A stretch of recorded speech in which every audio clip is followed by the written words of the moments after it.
Guys, before this video starts, I would like to set a like goal. If you guys can hit 10 likes in this video, that would be awesome. And guys, in the course of this video, you noticed I said something about 20 likes.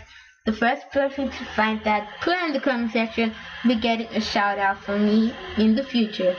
And maybe in the next video, because this video is going to be uploaded very soon. So guys, I'll see you there.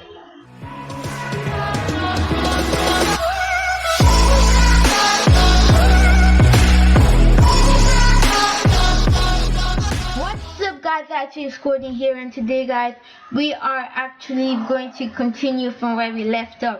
And guys, like I said in that short clip before the beginning of this video, be sure to leave a like and subscribe. If we can hit 10 likes, then I will be sure to actually create another explain more about this, or or upload another video in the quickest time as possible. And some of you guys might be thinking why I didn't upload in some time.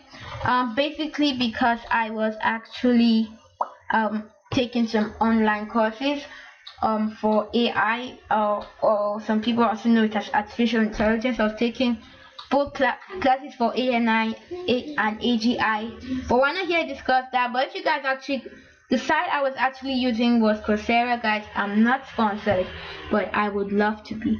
The site I actually using was Coursera, and that site is actually beautiful. You can actually learn how to do a lot of things. I saw Coursera teaching how to use Python, JavaScript, HTML, C#, C++, and all those beautiful programming languages that all of you guys want to know. And just so you know, more videos like that teaching all those languages will be coming up in the near future. And guys, like I said, be sure leave a like, subscribe, and hit that little notification bell so you always get notified when I make a new upload. So guys, let's get started. I actually have set up a little, just a tiny pinch or a tiny glimpse of what we are going to be doing today. So basically what this, some of you might be asking yourself what we're talking about, and you said that from the title, you guys have already seen the title. It said explain the data blocks in Scratch, and I'm seeing list. Maybe most of you did, but most of you didn't. Well, list is another section of the data block, or part of your data set, as I also know from that Coursera side. And if you guys actually want to see me create a video on this list category under the data, be sure to leave a like. And I want to say a like goal again for this video. If you want to see me create that list, I would like to see us reach 20 likes. I challenge you guys to do that. I've done my part, now it's your turn. So guys, you can see I actually have I've actually used the set score and change score, and those two are very powerful blocks in the whole score category. As you can see this, right? I click the flag, nothing really happens. But as you can see my line of code, if you look close, you see something. Now I said when the flag is clicked, set the score to 0, and you can see my current score was 51 if you paid attention earlier, and now it's set to 0, which is in line of the first code I put, which is set score to 0. Now you guys don't actually have seen the forever and if. Now you have change score by 1. Now this change score by 1 is actually being put in action by the if right here. So it's saying if, so this loop here will make this program go forever, it will never stop, or infinite. And we have this if, or I have the second there, okay, I have this if. I'm saying if something is happening, then it will do that.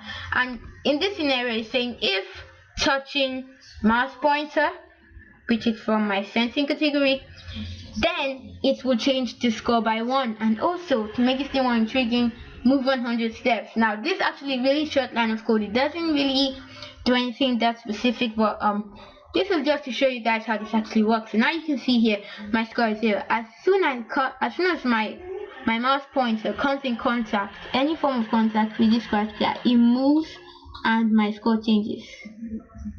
You can see now I have 1 point, but now touch it again 2, touch it again 3, touch it again 4, and so on. But if I remove this one, and I actually, as you can see my score here closely, this area right here, this 4215. I'm still learning how to edit, guys, so bear with me. I can't really zoom in and all that stuff, but you can see as soon as I press the flag button, just look closely here, just look here, it actually changes to 0. That's what I want. Now as you can see, this move 100 steps, not really talking about that, but let's just to show you how it really works. Just come into contact, and that's how much it works. That is basically how the score blocks in the data set category actually works. So now we have the score. Basically, you can actually use this like this. So you can actually come here and say score plus, let's say, let's go to not backdrop size. Then you come back here, no control. Then you come back here. Don't think this will fit in here. Okay, you can do score plus size equal.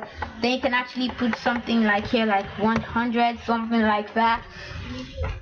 Score plus that equal to that. So this actually comes here. Score plus size equal to 100. You can change score by 1. Basically, my score isn't actually equals to 100. So we wouldn't do anything. Basically, just give me like 1 point, and that's what it does, because it's actually nothing like it really. So if my score plus size equal to 0, because my score will actually turn to 0 once I click this. So see, it doesn't actually work. But guys, maybe when I'm explaining the operator block to shed some more light on that. So what that basically is saying is that you can use this as part of the operator blocks category to show you if your score is equal to the size, like right here, it will actually give you your output. So that would be for another day. I'm actually rushing over this because I've recorded videos. So we have show variable score and hide variable score. So this basically actually, a variable in math is actually like a number. Correct me. I actually can stand corrected.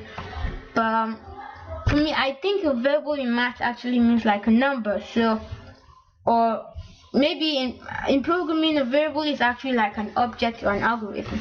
So actually, so this will actually show it or hide it.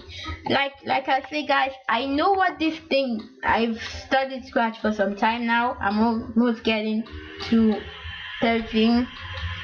Most of you guys might be like, you don't really have to know that, but I've actually studied Scratch for some time, and I really know how this thing works, but I've not really put time into practicing it. As you can see, come to my background. I've actually have a lot of Scratch projects. I actually do Scratch projects basically for my little siblings. I made a game for them, create ask and answers, like a trivia game, Grill a Day, which is an animation. That's basically me. I just created that one for fun, Josh. A party which was actually made by my little sister that actually watches these videos, and she's actually pretty good most of the time when she's not annoying. And basically that's what I've really been working on, and basically that's all we have to explain today, guys. We've been recording for 8 minutes. So guys, if you guys really enjoyed this video, if it helped you, leave a comment saying, what should we say? Put hashtag ITX Nation. Just put that in the comment if this helped you. If this didn't actually help you, feel free to leave a dislike, which will actually show me that you guys actually need something more complicated. But if it helped you, like I said, show some likes, and if you can hit 20 likes on this video, guys, that would be amazing. So I'll see you guys in the next video, and I'm out.